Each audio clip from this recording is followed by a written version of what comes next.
Welcome back to 316 Exposure. Always controversial, sometimes uncomfortable, but always honest. Please remember to hit the like button and subscribe. We are a new channel and need your support. If you want instant notifications, ring the bell in the top right-hand corner of your screen.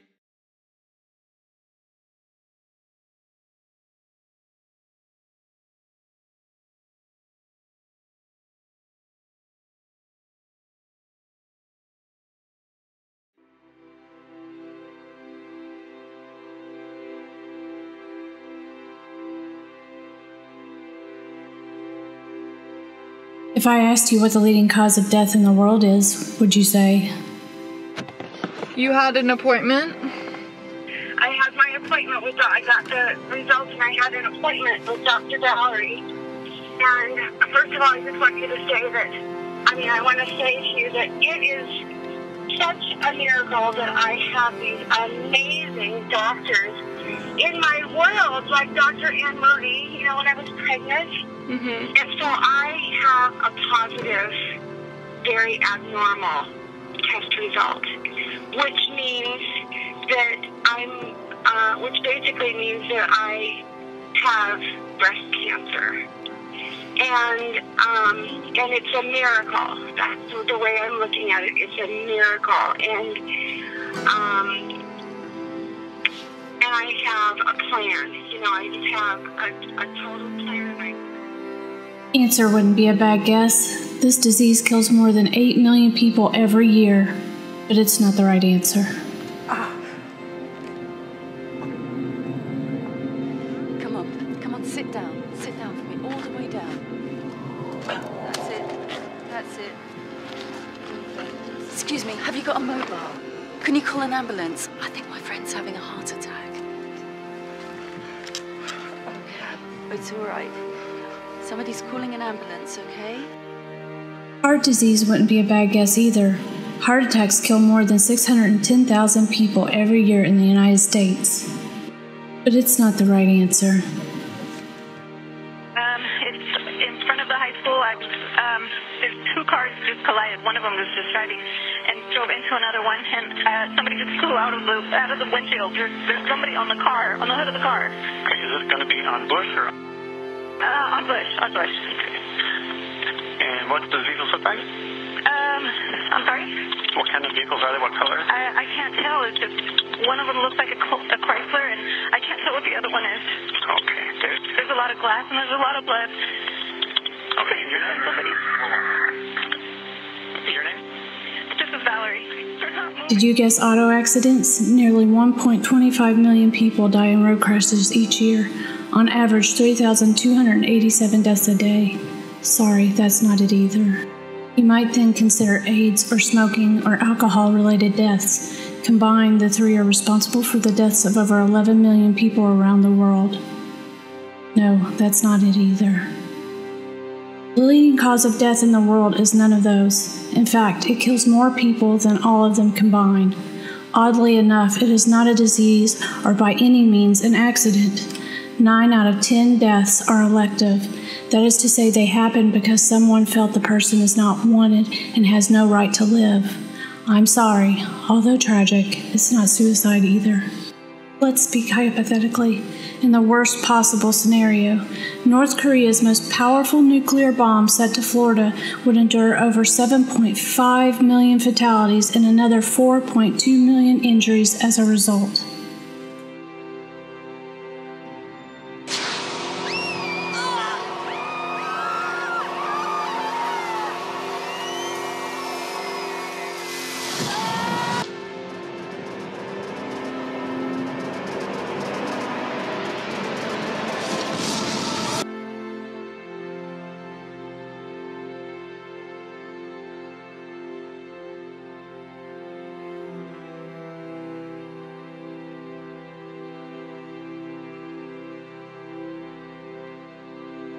The abortionist uses a weighted speculum, like this one, that opens the vagina widely.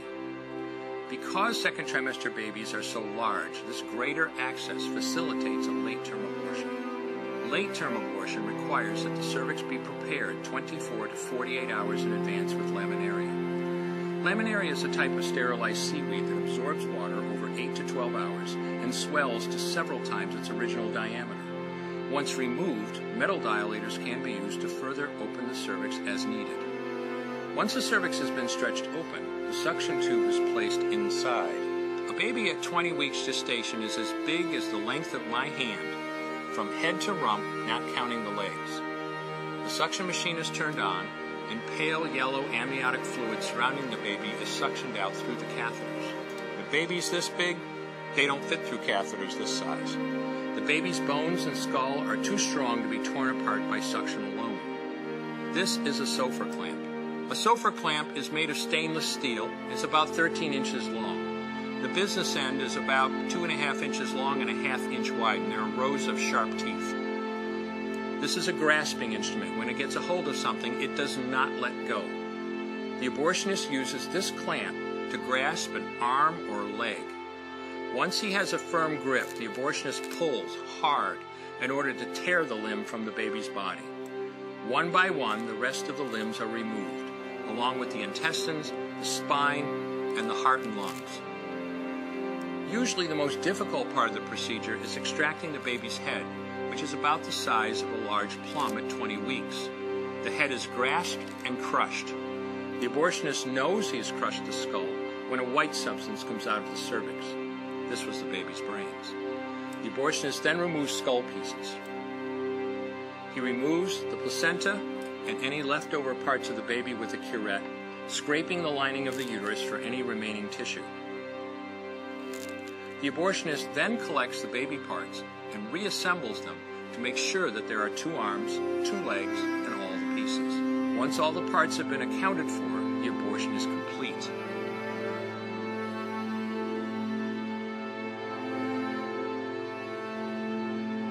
In 2018, 41.9 million pregnancies were prematurely terminated, making abortion the leading cause of death in the world. The staggering figure was tallied by Worldometers, a site which aggregates statistical data from sources such as the World Health Organization. Ministers to the needs of almost 2.5 million American women. A very small percentage of that relates to women having a right to choose, but it relates to their health. College-age women seek out, whether it's breast cancer, cervical cancer, ovarian cancer, all things that relate to women's health, and in some cases, women's reproductive health. So I think they have a solid grounding of support with the American people. To succeed in life, all we need are the tools, the trust, and the chance to chart our own path. I was fortunate enough to have these things when I found out I was pregnant years ago. I wanted a family, but it was the wrong time. I made the decision that was best for me, to have an abortion and get compassionate care at a clinic in my own community. Now, years later, my husband and I are parents to 2 incredible children. My story is not unique. About 1 in 3 American women have abortions by the age of 45, and the majority are mothers just trying to take care of the families they already have. You see, it's not as simple as bad girls get abortions and good girls have families.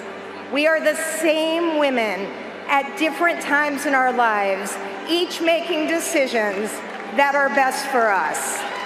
America's largest abortion chain, Planned Parenthood, claims over and over and over again that abortion is only 3% of the services that they offer. That's your self-reported abortion statistic. 3% of all the procedures we provide.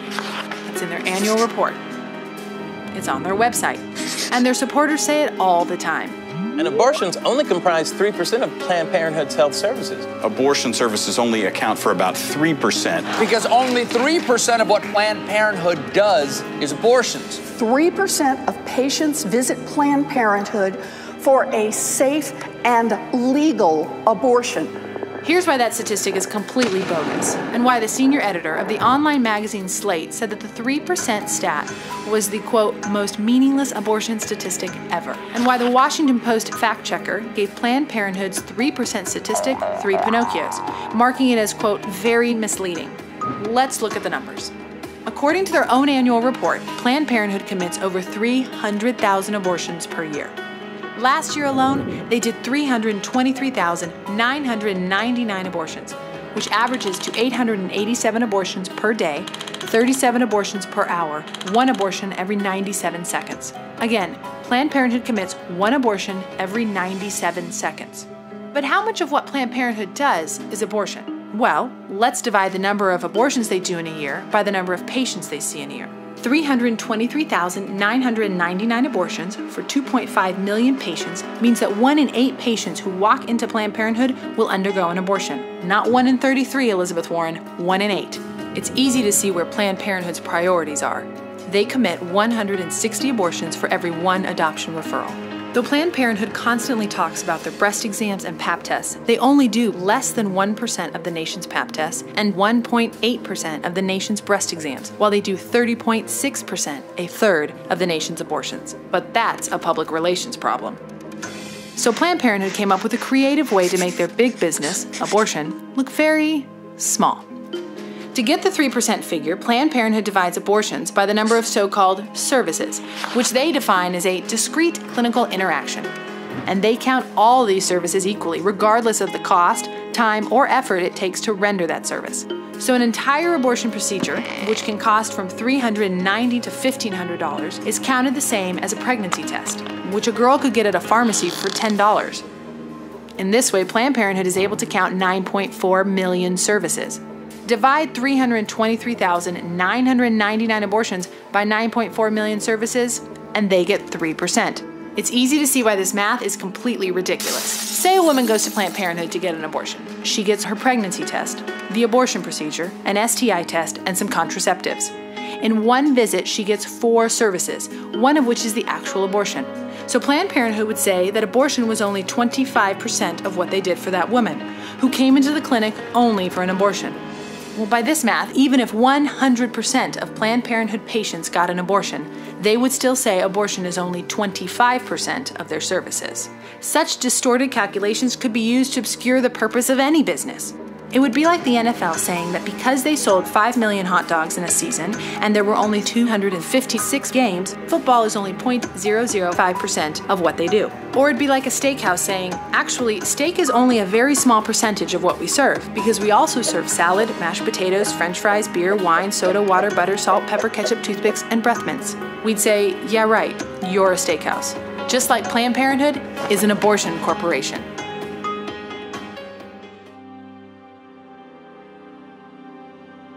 In a study released by the Guttmacher Institute, women were asked to provide reasons why they chose to have an abortion.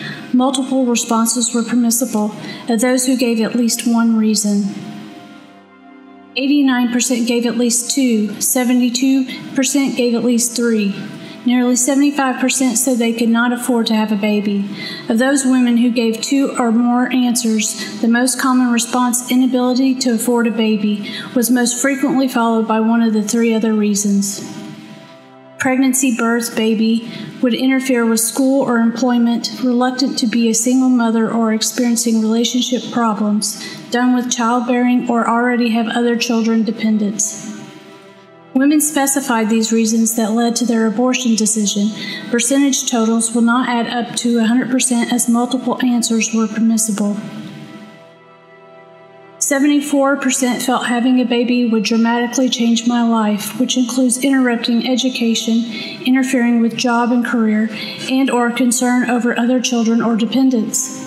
73% felt they couldn't afford a baby now, due to various reasons such as being unmarried, being a student, inability to afford childcare, or basic needs of life, etc. 48% don't want to be a single mother or were having relationship problems. 38% have completed their childbearing.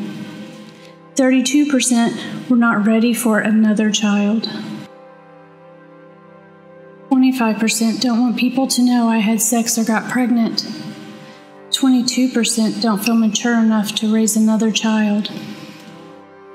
14% felt their husband or partner wants me to have an abortion. 13% said there were possible problems affecting the health of the fetus. 12% said there were physical problems with my health. 6% felt that their parents want me to have an abortion. 1% said they were a victim of rape. And tonight, Republicans in the House have passed a bill that outlaws most late-term abortions, but it looks like that bill will not make it through the U.S. Senate. Senate Democrats say they have the votes to kill the bill with a filibuster. It would take 60 votes to overcome that. Experts say the votes just aren't there. That bill would make it a crime to perform most abortions after the 20th week. Violators could face 5 years in prison. Nurse, I'm making this video today in response to 2 new bills that are coming out from the Virginia legislature. The governor just said, in no certain terms, that his bill, and I'll put links to all of this in the description box below lest I be accused of clickbaiting. Basically, the governor said that they would allow a full-term, by the way, full-term, full viability infant to be born to a family, given full resuscitative protocol, and then had discussions with the family to decide whether or not the infant should still be aborted. Translation, murdered, okay? Something that you need to know. My background is in many things, but a labor and delivery nurse. I am NRP, which is neonatal resuscitation provider, and stable certified. So everything that you can have as far as keeping babies alive, I've had it. I've been trained on it. I've done it in real life. For those of you who are healthcare providers out there, you're probably sitting there if you have an ounce of care for human life, which is hopefully why you went into the profession in the first place. You're looking at this sitting here thinking, how the hell have they manufactured such a bill? Ladies and gentlemen, these people, these leftists, these Democrats are introducing legislation in such a rapid fashion that they are attempting to overwhelm good and lawful people with the whack-a-mole method, which is there are so many things coming out, how do I go after each individual one? Ladies and gentlemen, these are the same people with whom you are being told by the Dickinsons of the generation, yes, those people who say we should keep sending olive branches, keep having dialogues, all of this stuff. These are the people with whom you are supposed to be negotiating and having a dialogue and having a discussion about your rights.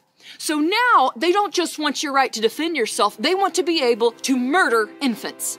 Murder full-term, fully viable infants. Now, I'll put it this way. I have, in my career, been present at the births of babies who were both viable, meaning that they were full-term, they could live, life outside the womb was easily sustainable, resuscitation or no resuscitation. I've been at their births, a whole lot of them. I've also been at births, unfortunately, of infants who were not viable, and for whom their mother's health was deteriorating so quickly that it necessitated their rapid birth. And I've been there, and I've done resuscitation on these infants, and unfortunately, they didn't make it, okay? But I want you to be aware of something. We resuscitated those children per protocol, which is a national standard. We resuscitated them with the full knowledge of the parents. And I never had a parent say, okay, after this child is born, then go ahead and kill it. But this is what the governor of Virginia is advocating, that a parent, a mother of a full-term infant, a baby that is adoptable, by the way, by couples who are desperate to have children and desperate for infants, they would have this baby born full-term, given full resuscitation if indicated, and then having a discussion as to whether or not the child was allowed to live. So let me get this straight. Personhood at this point is not about viability anymore, which historically these abortion advocates have been all about. Personhood and the ability for an individual to live is about whether or not that person is deemed valuable or useful or wanted. You have an infant. This isn't about anymore the same little arguments that they've been pushing since Roe v. Wade about viability and whether or not it's a heartbeat or a person at 20 weeks, 22 weeks. This isn't about that anymore. You've got a full viable baby who may or may not have received resuscitative care, but who is capable of breathing and living by its own. And they're having a discussion as to whether or not to kill it. That is the state of our country right now. And if you're pissed about this, you damn well should be. And for those of you nurses out there who watch my channel, you know what you took that oath for. The Florence Nightingale, the oath. I will not knowingly administer any harmful drug, and I will not assist in any harmful procedure. We took that oath. And I meant it when I took it. And there is no way in hell that I would allow the death of a child, especially one I had resuscitated, who was full-term viable. There's no way I'm going to allow anybody to do anything to that child. I have a responsibility as a human being, and you have a responsibility as a human being. These are our patients, and I don't stop caring for a patient because it's unloved. Some of my dearest friends in the world are people who are nurses, who specialize in the care of infants, and who specialize in NICU and resuscitative care. And there's no way in hell that they're going to do this. And I am really steamed, because the only way that these legislators get their will is for people like us, for nurses, for doctors, for nurse practitioners, for respiratory therapists. The only way they get their will in things like this is for our representative organizations to, okay, yeah, that's you, American Nurses Association, you communist scum. The only way that these legislators get this crap through is with compliance on our part as healthcare providers. And I'm here to tell you there's no way in hell that I would do this, ever, ever. I got 2 patients in that room, my mom and my baby. My mom and my baby. And I don't stop caring for a patient, and I don't kill a patient because it suddenly is unwanted and unloved. No, that Virginia governor needs to go to hell. And folks, for those of you who think this is just a little bit too edgy, you need to wake the hell up and get real about the consequences that you are facing with these people. If you're not steamed about this, there's something wrong with you. There is nothing wrong with people like me, because we see life and death every day. We've been in the room when these babies live or die, God forbid. We get the consequences. And folks, how in the world the good people of Virginia put this piece of crap in office is beyond me. But the fact is, it is what it is. And you got these self-loathing women up there in Richmond who are making these rules, thinking that they're empowering women. No, you're a freaking murderer. You have a viable infant who can live, who can breathe, who can eat, who can suck. He can eat, he can feed himself. And you're gonna murder him because he's unwanted? That is what you're dealing with. These are the people with whom we're supposed to have logical, reasonable conversations. I am done talking with them.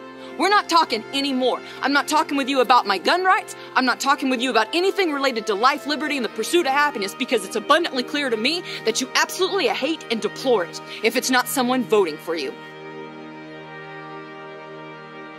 I wonder what would happen if we viewed abortion the same way we view smoking or cancer. Would it remain the leading cause of death in the world if we ran public service campaigns to dissuade women from seeking abortions as we do for smoking?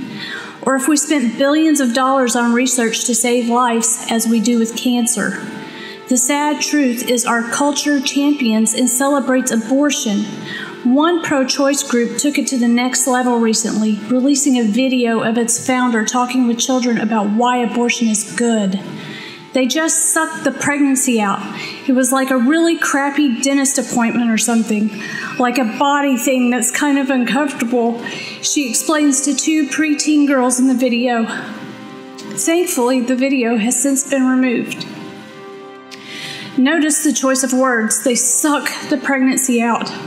But an abortion does not suck a pregnancy out. It forcefully removes, often through suction and cutting, a fetus, or in other words, a genetically human baby from the womb.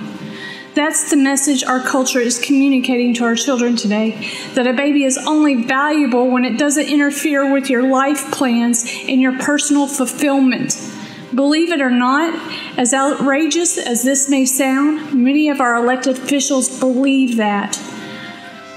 Where are the ministers, pastors speaking out against this, informing their congregants of such horrific crimes against humanity?